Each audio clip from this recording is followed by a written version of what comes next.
2h38, de volta para falar de saúde. O Brasil enfrenta um avanço preocupante das doenças crônicas não transmissíveis, especialmente da hipertensão arterial, que hoje figura entre os principais fatores de risco para infartos, AVCs e outras complicações cardiovasculares. Dados recentes do Vigitel mostram que, ao longo das últimas décadas, o número de brasileiros diagnosticados com pressão alta cresceu de forma consistente, atingindo quase 1/3 da população adulta. E esse aumento reflete mudanças no estilo de vida, envelhecimento da população e a presença crescente de fatores como obesidade, sedentarismo e diabetes.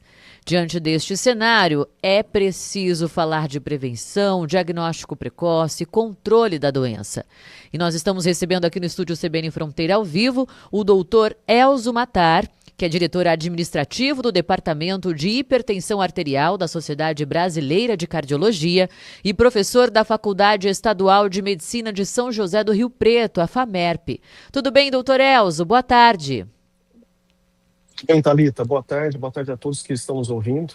E você falou bem, é um importante alerta, né, que nós vamos fazer hoje, né? Com certeza, doutor. Desde já, muito obrigada por conversar com a gente aqui no Oeste Paulista, pela CBN Prudente.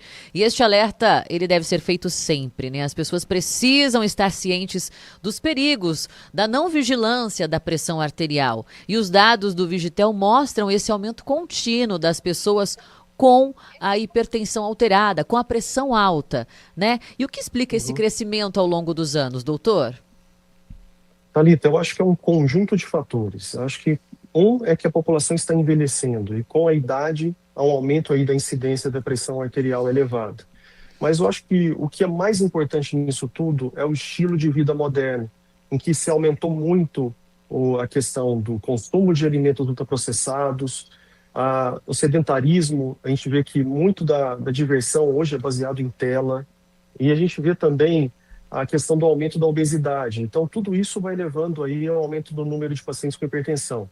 E um outro ponto, que talvez seria um ponto positivo, é que talvez seja um maior acesso à saúde da população. Quer dizer, hoje se tornou um pouco mais fácil você aferir a pressão, e com o número, avaliando o nível que você está de pressão arterial, fica mais fácil o diagnóstico. E por que a hipertensão é considerada uma doença silenciosa e tão perigosa para a saúde cardiovascular? A OMS classifica ou até denomina a hipertensão como uma assassina silenciosa, como você disse, porque ela não dá sintomas. Quem tem fica muito bem, se sente muito bem, não sabe que tem a pressão alta, só que com o passar dos anos, essa pressão elevada vai danificando, lesionando órgãos como o coração, os rins, o cérebro, os nossos vasos sanguíneos. E aí é um grande problema, porque às vezes a primeira manifestação de um sintoma de hipertensão arterial já seja algo grave, como um infarto, um AVC ou mesmo uma insuficiência renal. E doutor, diante destes números, de toda essa situação, esses números indicam um crescimento maior entre os homens, inclusive, né? E mais recentemente entre as mulheres. E há diferença nos fatores de risco aí entre os sexos? No geral, os dois sexos, os dois gêneros compartilham dos mesmos fatores, como eu disse. A questão do sedentarismo, da alimentação ultraprocessada. Mas algumas particularidades a gente consegue dizer, Thalita, entre eles. O homem, ele tem um aspecto, ele tem o maior consumo de tabaco, o maior consumo alcoólico.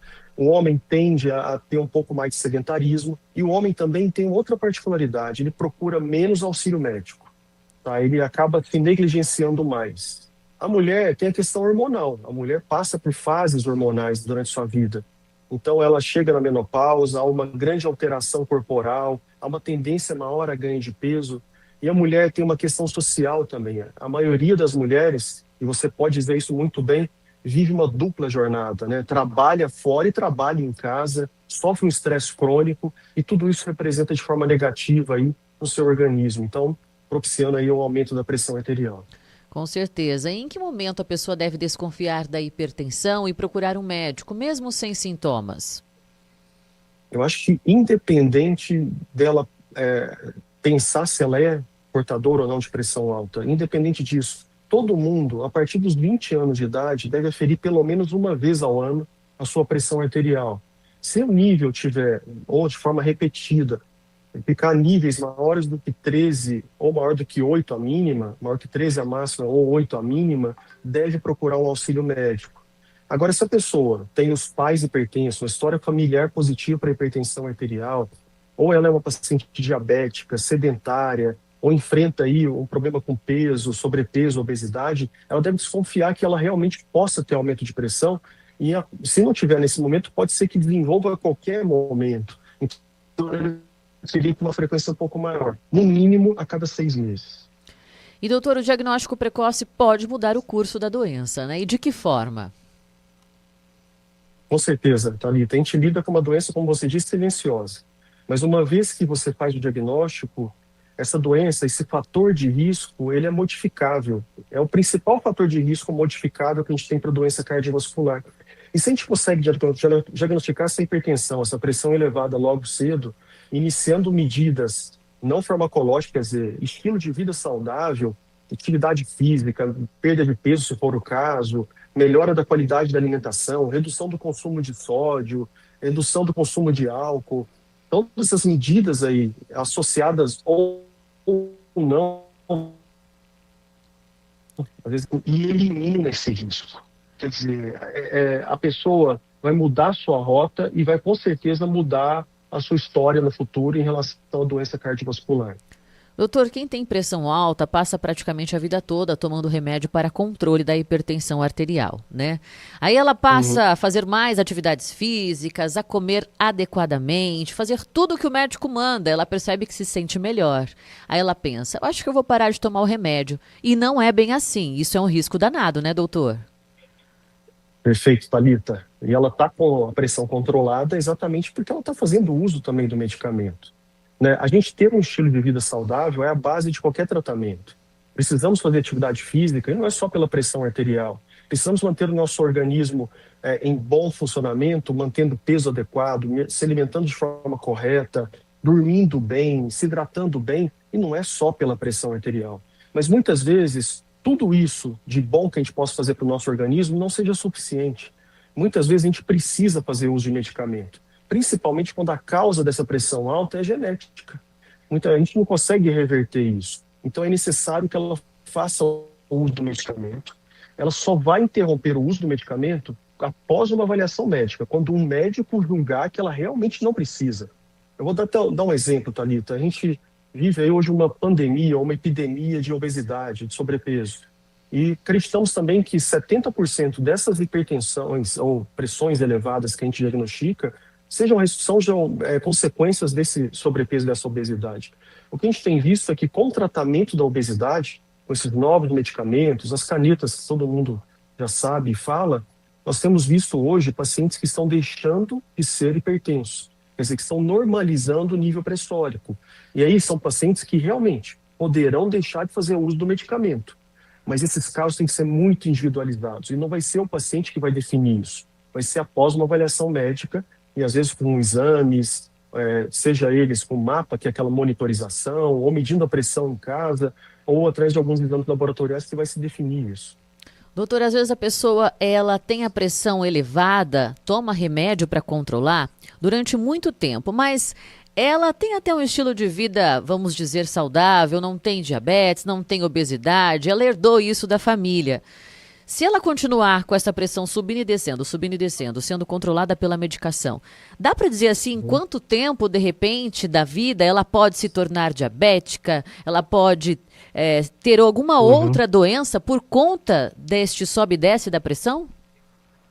Thalita, com certeza, né? Ela vive numa montanha-russa, né? É o que você está querendo dizer, né? O tempo todo oscilando muito a sua pressão. De dizer para você precisar isso, quanto tempo, isso é difícil, né?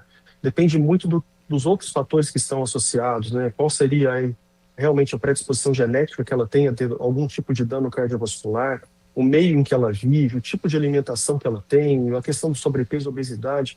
Então é muito difícil tudo isso. Mas o que a gente sabe muito bem é que a hipertensão arterial, o diabetes, a obesidade, a apneia do sono, todas elas caminham juntas. São doenças que não podem ser tratadas de forma isolada mais. Tanto é que hoje a gente fala muito em cardiometabolismo ou cardiorrenal metabolismo, quer dizer, a gente fala que há uma integração muito grande dessas doenças, desses órgãos, rim, coração e o metabolismo em si, porque está tudo relacionado aos mesmos fatores de risco, ao mesmo estilo de vida das pessoas. Então, a pessoa que vai tendo seu sobrepeso, obesidade, aí toda aquela gordura visceral, quer dizer, a gordura que está envolvendo as vísceras, aquela gordura no fígado, tudo aquilo lá gera um processo inflamatório muito intenso e danifica os vasos sanguíneos, vai levando à hipertensão arterial e também gera uma resistência insulínica que vai levando a diabetes. E quando você coloca um paciente com todas essas comorbidades cardiometabólicas, tudo isso há uma potencialização em relação aos danos aos órgãos, levando aí a um risco muito maior de infarto, AVC, de falência renal, de uma forma assim, um crescimento exponencial. Então tudo isso precisa ser tratado de uma forma só, em conjunto. Bom, diante desse aumento aí no número de pessoas, então, com hipertensão arterial, doutor, qual é a mensagem que fica para o senhor aí, para a gente encerrar nossa conversa?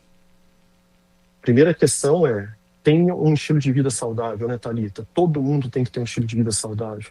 Prefira alimentos in natura, evite aí alimentos ultraprocessados, com alto teor de sódio, de gordura saturada, hipercalóricos. É importante também que faça atividade física, é muito importante. Aliás, movimente-se, não importa que tipo de atividade você faça, dance, ande de bike, corra, vá para a academia, faça musculação, mas é muito importante que ela seja ativa, é importante que ela se hidrate, é importante que ela evite o consumo de sal, tente regular isso, evite o consumo de álcool, cesse o tabagismo e tenha uma boa noite de sono. A gente até recomenda que durma em torno de 7 a 9 horas por noite. Tudo isso vai fazer muito bem para o seu organismo e se você não é hipertenso, pode ter certeza que você está caminhando para evitar a hipertensão arterial e muitas outras doenças cardiovasculares. Com certeza, doutor. Uma mensagem importantíssima para todo mundo que nos ouve, nos vê pela internet também. Uma mensagem importante aí de cuidados essenciais com a saúde. Muito obrigada, doutor Elzo Matar, diretor administrativo do Departamento de Hipertensão Arterial da Sociedade Brasileira de Cardiologia. Muito obrigada e uma ótima semana, doutor. Thalita, eu que agradeço. Uma boa tarde a todos que estão nos ouvindo. Foi um prazer participar do programa.